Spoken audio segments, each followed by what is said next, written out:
ने तो तुमने खूब कमाया। शास्त्र कहता है कि कलश को लेकर जब हम चलते हैं, कलश यात्रा में अगर सिर पर हमने कलश उठाया तो कलश क्या है? भगवान विष्णु का प्रतिबिंब। अर्थात भगवान विष्णु को हमने सिर पर तो ले लिया और लेकर चल भी दी, नग्न पैर भी चली। तो शास्त्र कहता है जितने कदम चलकर गई उतने अश्वमेध यज्ञ इसने कर लिए। तो तुम लोग जब कलश लेके आई तो कितने अश्वमेध यज्ञ करे तुमने? अब यहां से जाती जाती गिन लेना, 1 2 3 4 5 6।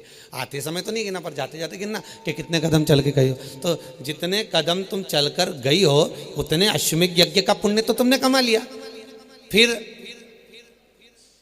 उसके बाद में भगवान का भोजन प्रसाद भी था, भंडारे प्रसादी, तो प्रसाद ग्रहण भी करा तो प्रसाद का पुण्य भी मिला। ठीक है, जजमान को तो मिला जिमाने का, पर आपको मिला पाने का पुण्य, वो भी मिला। अब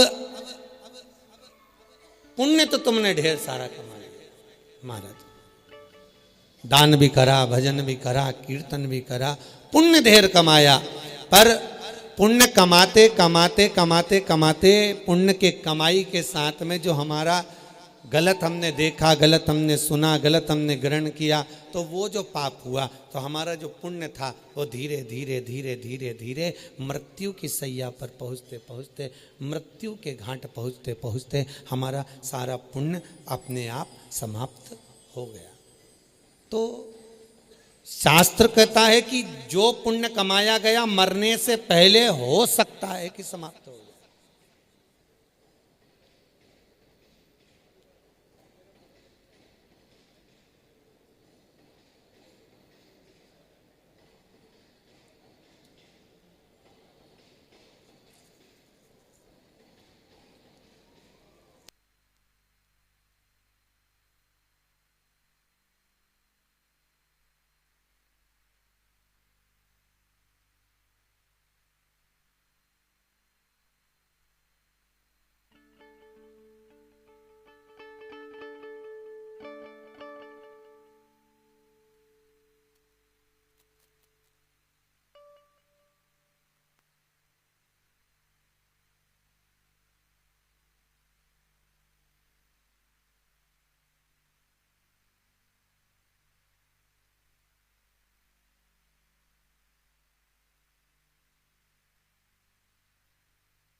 शिवाय ओम नमः शिवाय हर हर भोले नमः शिवाय ओम नमः शिवाय ओम नमः शिवाय हर हर भोले नमः शिवाय गंगाधराय शिव गंगाधराय हर हर भोले नमः शिवाय गंगाधराय शिव गंगाधराय हर हर भोले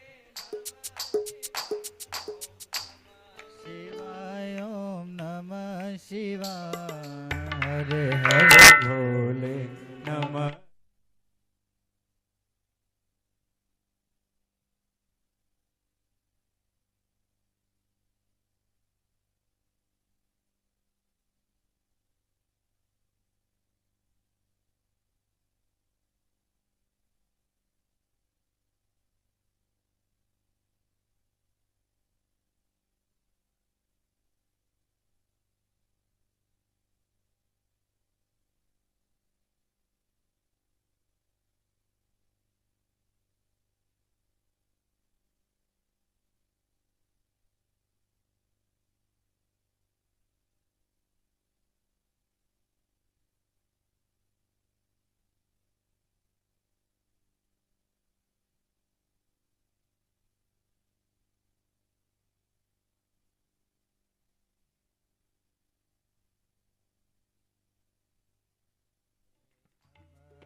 नागेश्वराय शिव नागेश्वराय हर हर भोले नमः शिवाय नागेश्वराय शिव नागेश्वराय हर हर भोले नमः शिवाय ओम नमः शिवाय ओम नमः शिवाय हर हर भोले नमः शिवाय हेलो हेलो राधे राधे राधे राधे हर हर भोले नमः शिवाय हर हर महादेव।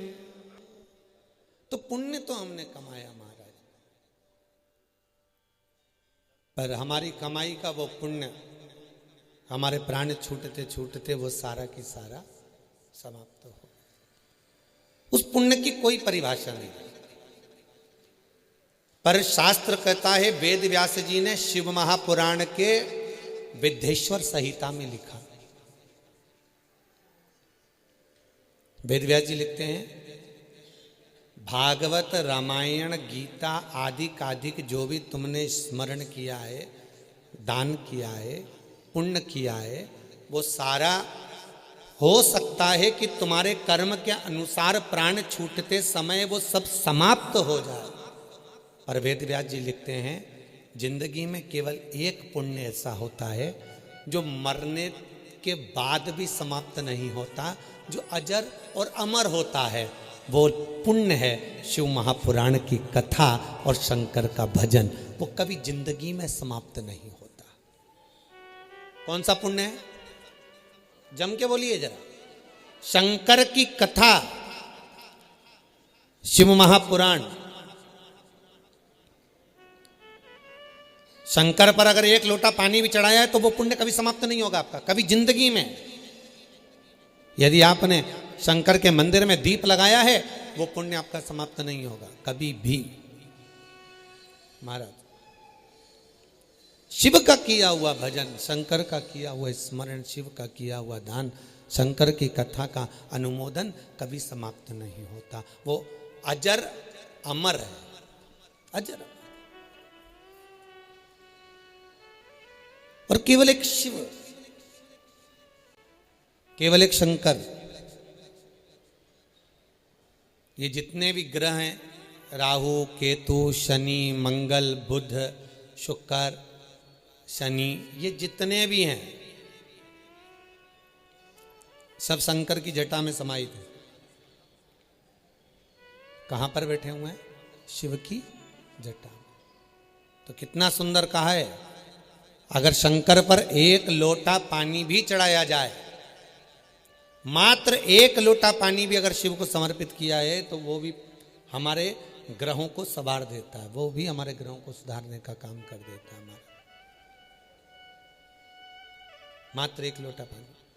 इसलिए कहते हैं, जिस व्यक्ति का बुरा समय चल रहा हो, ना लक्ष्मी घर में आ रही हो, रोग बीमारी पड़े हुए हो, कोई तकलीफ ही तकलीफ आ रही हो, बहुत कष्ट महसूस हो रहा हो, परिवार में शांति रत्ती भर की ना हो, तो कितना सुंदर कहा, एक लोटा पानी लीजिए, उस पानी में 5 पीपल के पत्ते डाल लीजिए। कितने पत्ते? 5।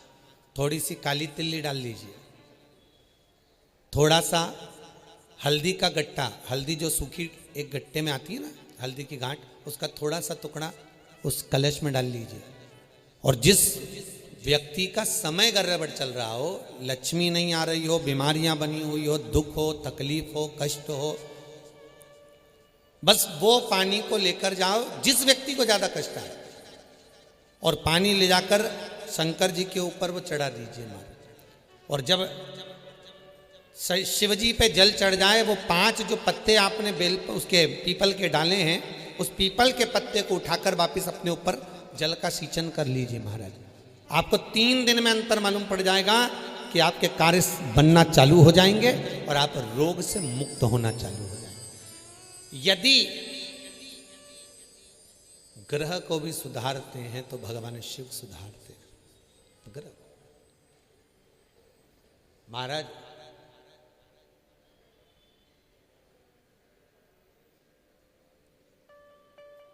स्वयं अश्वत्थामा कितना बड़े धर्मात्मा थे।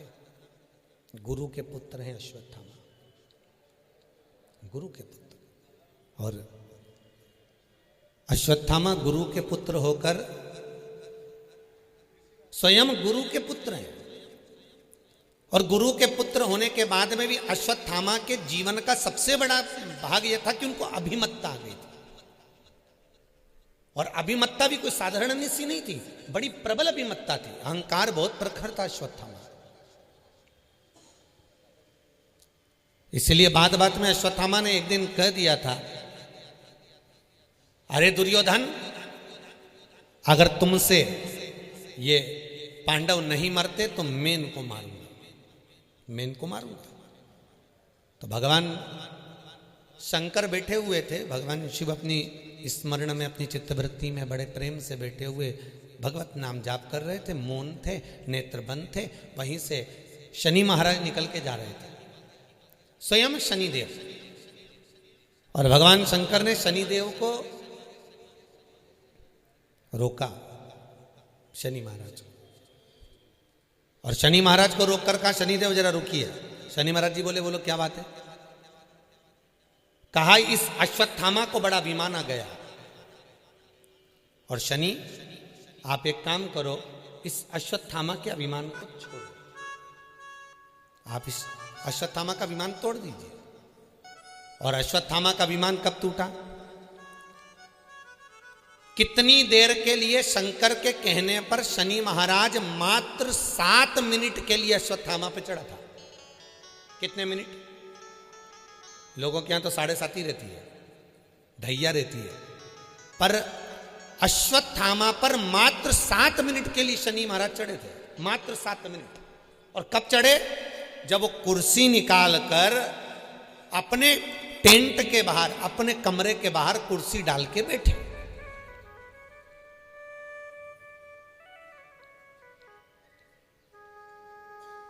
कुर्सी डाल के।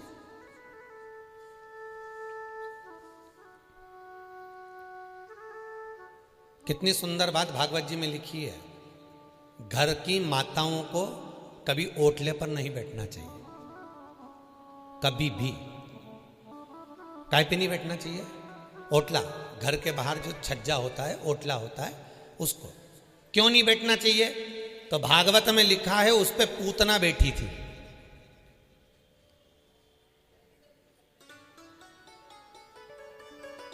तो जो ओटले पे बैठे वो, अरे बोलो तो, पूतना। तो भागवत कहती है कि ओटले पर घर की माताओं को, बहुओं को नहीं बैठना चाहिए, ठीक है। अब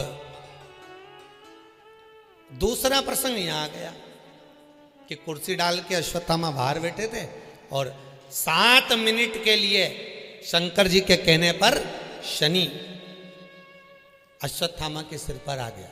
और 7 मिनट में ऐसा क्या हुआ कि अश्वत्थामा उठकर गया और अश्वत्थामा ने उस पांडवों के पुत्रों के, द्रौपदी के 5 पुत्रों का वध कर दिया, मात्र 7 मिनट। वो शनि ने अपनी दृष्टि दिखा दी 7 मिनट में।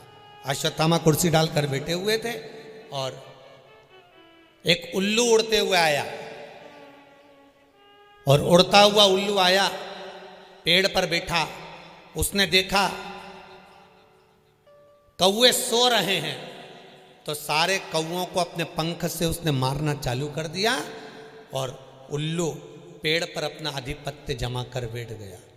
7 मिनट की इस लीला को अश्वत्थामा ने अपनी जिंदगी में उतार लिया कि रात को उल्लू आया और सोते हुए पक्षियों को उसने मार दिया। तो 7 मिनट की वो लीला को अश्वत्थामा ने अपनी बुद्धि में उतारा कि अगर इन पांडवों को मारना है तो भले आंख खुलते में मत मारो, इनको सोते में मारो।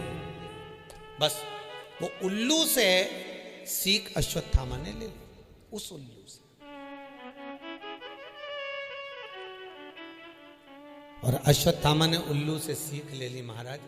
और उल्लू से सीख लेकर अश्वत्थामा 7 मिनट तक जो लीला देखे और उसके बाद उठकर सीधे गए और द्रौपदी के कमरे में जाकर जो 5 पुत्र सो रहे थे उनका संहार कर दिया, उनका संहार।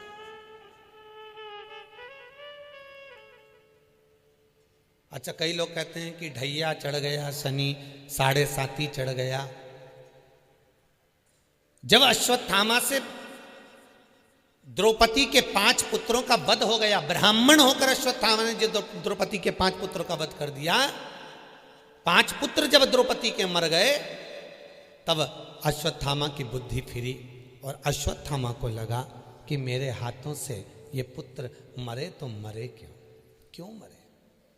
अश्वत्थामा को लगा कि मेरे भीतर अभिमान आ गया था। अश्वत्थामा ने शनि महाराज का भजन नहीं किया, शनि पर जल नहीं चढ़ाया, शनि का स्मरण नहीं करा।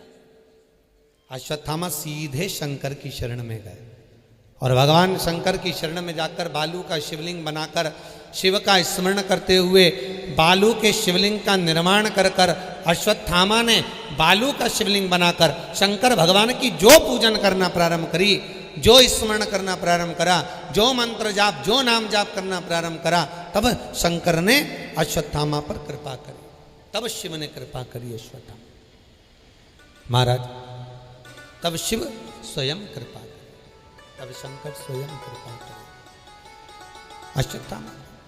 तो और अश्वत्थामा पर कृपा क्या हुई, शंकर ने क्या करुणा करी। अश्वत्थामा ने बस इतनी सी विनती करी, प्रभु मैंने तो संहार कर दिया, पर मुझे लगता है कि अब ये पांडव मुझे नहीं छोड़ेंगे, अब मेरा भी अंत समय निश्चित हो गया, अब मेरे भी प्राण छूट जाएंगे। तब भगवान शिव ने ये निश्चितता दे दी कि आप चिंता ना करो, आपने भले बच्चों को मारा है, आपने भले बच्चों का संहार किया है, पर इतना याद रखो आप शंकर की शरण में आए हो तो आपके प्राण नहीं जाएंगे, आप शिव के स्मरण में रमे रहो। और फिर निवेदन करूंगा महाराज, अकाल मृत्यु वो मरे जो काम करे चंडाल का, काल उसका, ये स्पीकर नहीं चल रहा है क्या, काल उसका और वो काल उसका क्या बिगाड़े, जो भक्त हो महाकाल का, जो भक्त महा। भगवान शिव का भजन करने वाला, शंकर का स्मरण करने वाला, शिव चित्त वृत्ति में रमने वाला, शंकर के मंत्र जाप में डूबने वाला, शंकर का अनुमोदन करने वाला, शिव का स्मरण करने वाला, उसके कभी अकाल मृत्यु का क्रम ही नहीं आता। शिव का जो भजन करे, शंकर का जो स्मरण, इसलिए शिव स्मरण में डूबने पर सुख का अनुभव होता है, सुख का। महाराज बद्रिकाश्रम भगवान शंकर का था, वो तो भगवान विष्णु को दे दिया। जहां दुनिया के लोग बद्रीनारायण बद्रीनारायण कहते, बद्रीनारायण नारायण का नहीं है, भगवान शिव का है, वो तो शंकर ने दिया। और जो कुछ भी मिला है वो अपना है कहां। जब बद्री नारायण नारायण का नहीं है, शंकर का था और नारायण को मिल गया। जिस घर में तुम रह रहे हो, जिस घर में तुम्हारा निवास है, वो क्या तुम्हारा था? अरे बोलो, जम के बोलो जरा। जिस जमीन पे तुम रहते हो वो जमीन तुम्हारी थी? नहीं, दादा परदादा की थी, उन्होंने तुमको दे दी। तुम भी जाते जाते, अरे बोलते जाओ जल्दी जल्दी, अपने बच्चों को दे दोगे।